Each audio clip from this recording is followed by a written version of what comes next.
Alright, welcome to this lesson. Today's lesson, I want to talk to you real quick on something simple but important. We talked about how to name your website, name your company. Now I want to talk about how to get a domain name. Simple. You might already know this. If so, you can kind of skip through this and just answer the questions below and move on. But I'll give you a few little tricks, what I think about domain names. So listen to this because it can be relatively important, probably stuff you haven't completely heard. So make sure you watch the video on how to name the business, and that's separate. I'm not going to talk about that. But once you pick the name, let's say your name is going to be, you know, Lightspeed Marketing or something like that, or it's going to be culinary restaurant automatedmarketing.com. You're going to focus on restaurants, and you're going to tell them your angle, your brand stories. You're going to automate their marketing for them.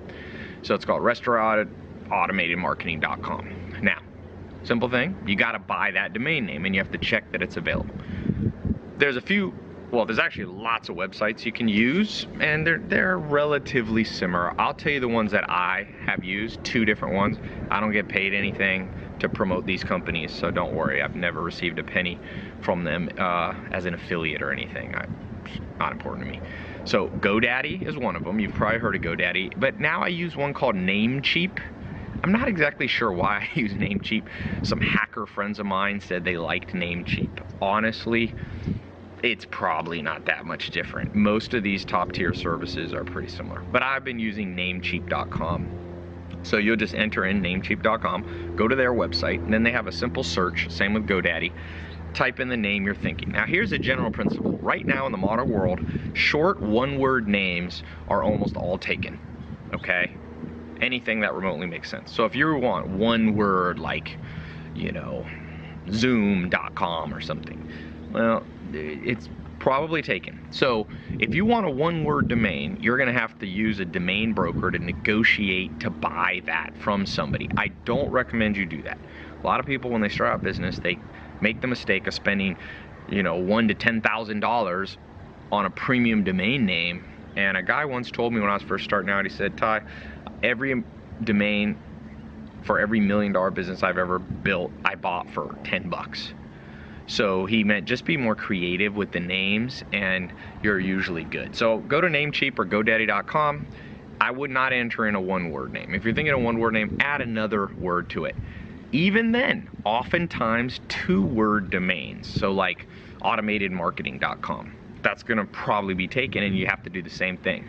Try to find the owner. It's a little bit of a pain. Even if you're using a domain broker, a lot of times they don't respond. A lot of times they want ridiculous amounts of money.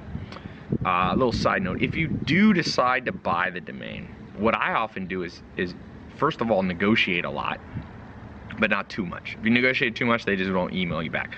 So if the website says this domain's for sale and it's like $5,000, if you offer them like $200, save your time. They're not gonna do that. But what I usually do is negotiate a little bit. So I'll usually try to negotiate about 20% off. That's what I found is realistic for most domains. So if it's a $5,000 domain, I offer them $4,000. I can usually get them down to about $4,000. Then if you're cash strapped, a lot of times you can pay them over time. So you could pay them, you know, $1,000 a month for 4 months. There's escrow services to help you do this.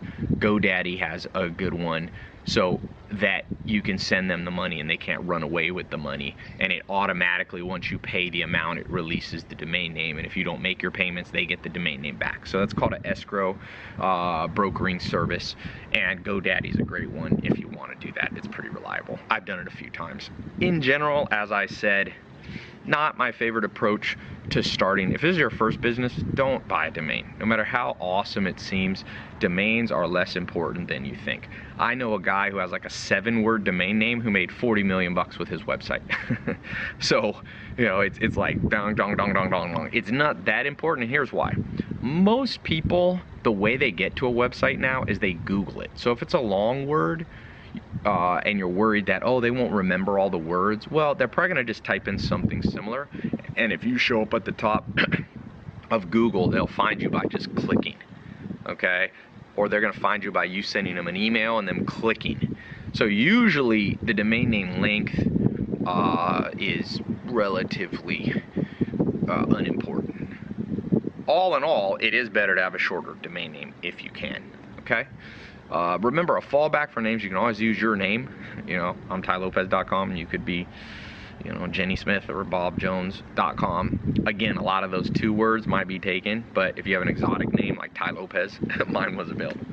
Okay, the next thing you need to know about domain names, be careful of domain names that when you type them together have 2 letters together in 2 different words. So like, if your company, you want to call it is like Apple, let's see, Enterprises, Apple Enterprises, just making up something random. The Apple and the E at the end of Apple and the Enterprises first word E gets confusing when people type it in. So again, a lot of people don't type in domain names, but some do, and you don't want it crazy. So you want very distinct words, even if they're, so that when they're together, people know that they're different. Like if you wanted to call it restaurantmarketing.com, that's easy. 2 simple words. When they're put together, the T in the restaurant and the M and marketing, they are different letters, and people are going to be able to type that in. So you want the letters of the words that touch each other to be different, ideally, and you also want them to be relatively simple words that can't be misspelled, that don't have a lot of secret spellings or so. I wouldn't want to use something like onomatopoeiamarketing.com. First of all, it's long as heck. Second of all, nobody knows how to type onomatopoeia, and so many people pick domain names that are just, or ambiguous names that could go, that if I said them to you and you heard it, you could understand it spelled 2 different ways, like deer marketing. You wouldn't want that, because if you tell somebody, go check me out at Deer Marketing, well, is it deer like the animal? Or is it deer like what you call your wife? D-E-A-R or D-E-E-R? So I'm very careful. And when you're advising your customers, sometimes you're going to build new websites for them. This lesson is going to help you not only build your own, do domain names for yourself, but it also, you can give them advice. Some businesses you go into, one of the things you're going to tell them in their social media and internet marketing of free evaluation is you're going to give them whether the domain name is good, or sometimes you can change it. Sometimes a lot of businesses don't even have the domain name of their own company.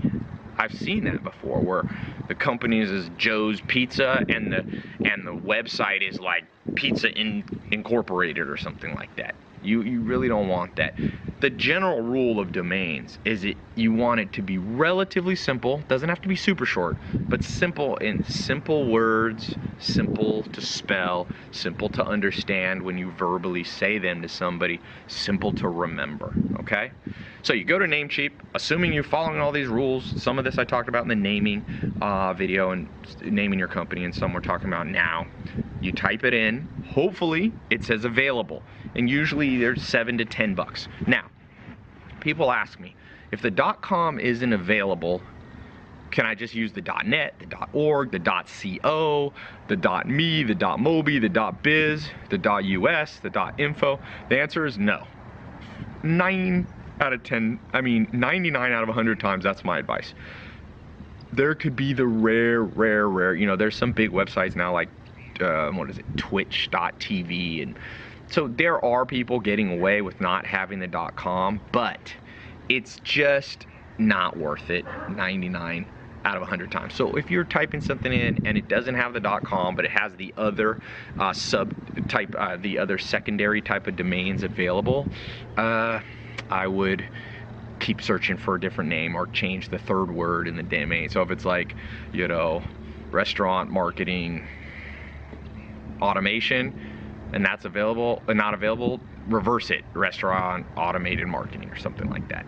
Usually with a little bit of creativity, a little bit of time on a computer typing in domain names, you'll find something. One thing that's cool to do, when you go to GoDaddy or Namecheap, you'll see a little link on the home page where you type in the domain you're searching for. It'll say bulk domain search or bulk domains. Click that and you can type in a whole bunch of words and a whole bunch of variations and press search all at once.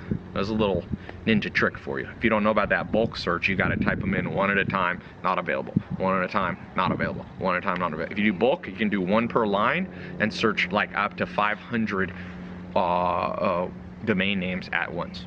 So, important that you get the .com. Get the .com. Also important that you get the other secondary. I call everything else secondary to .com. .com is still the universal one. Even in the UK, where a lot of people use .co.uk, they still understand .com. In Australia, when you go global, if you get a client that's not from your country, .com pretty much goes everywhere. If you do a .co.uk because you live in London, well, if you get a US client, they're always gonna be like, what kind of weird website? And most people like to do business with something familiar. So you're shooting yourself in the foot if you buy one specific only to your country. If you live in Sweden, you could buy .se, and you should, but that's as a secondary backup domain. So once you get the .com and you see that's available, usually if the .com's available, all the other secondary types are available. I always get, here's the ones I always get: the net, the org, the info, the me, the .tv. Sometimes I will get the us. Sometimes I'll get the .mobi, depends. But for sure, .com, more support, that's the primary. Secondary, .net, info, org, TV, the .me, you know, somewhat important. Now, why do you want all those? Well, a few reasons. You want to get all the secondary ones primarily so no one else can get them. Okay, that's the primary reason. You don't want an accidental competitor. You don't want somebody buying those domain names and now it's confusion for your customers. So you want to reserve them. That's the primary. So a lot of times you'll never use them.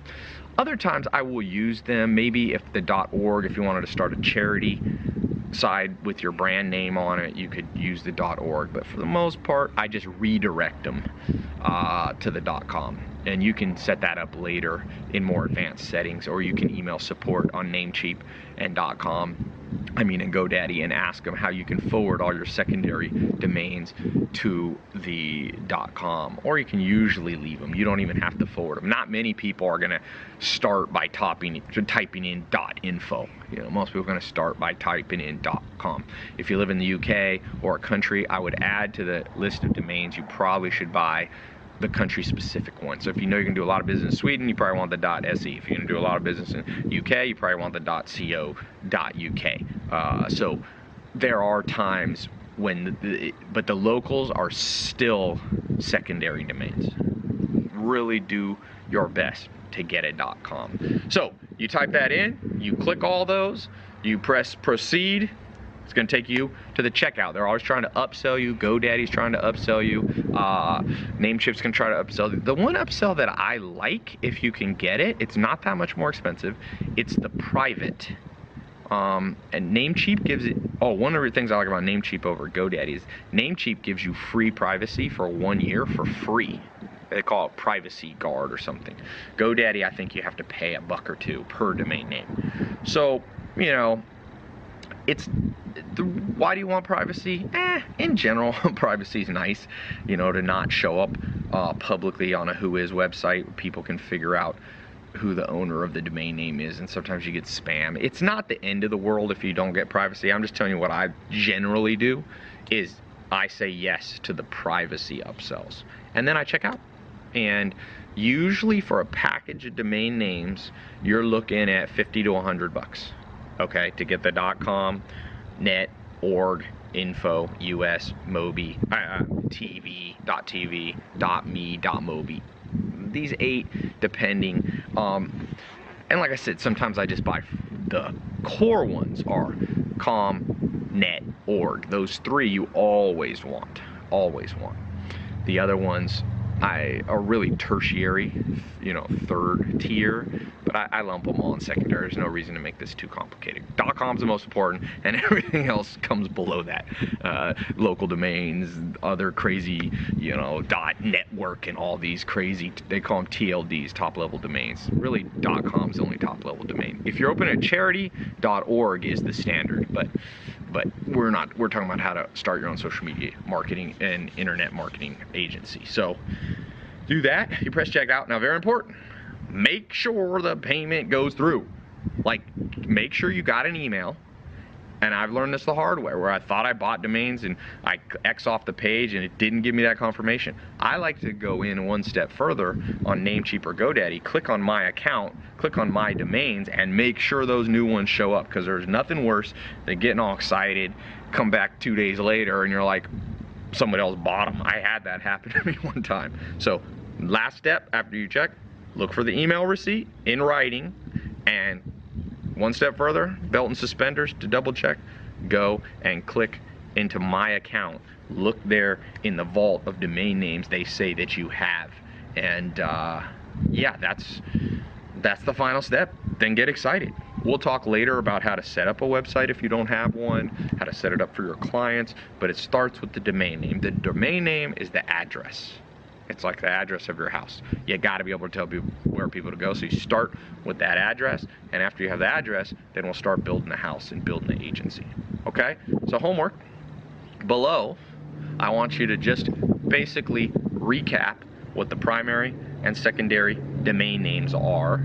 Okay? Primary and secondary, and the general rule of what to avoid when you're naming. So just write out in your own words, you know, what to avoid. Misspellings, letters together, remember all that I talked about. If you need to rewind, go ahead and rewind. Make sure you complete this so you can get your certification, okay?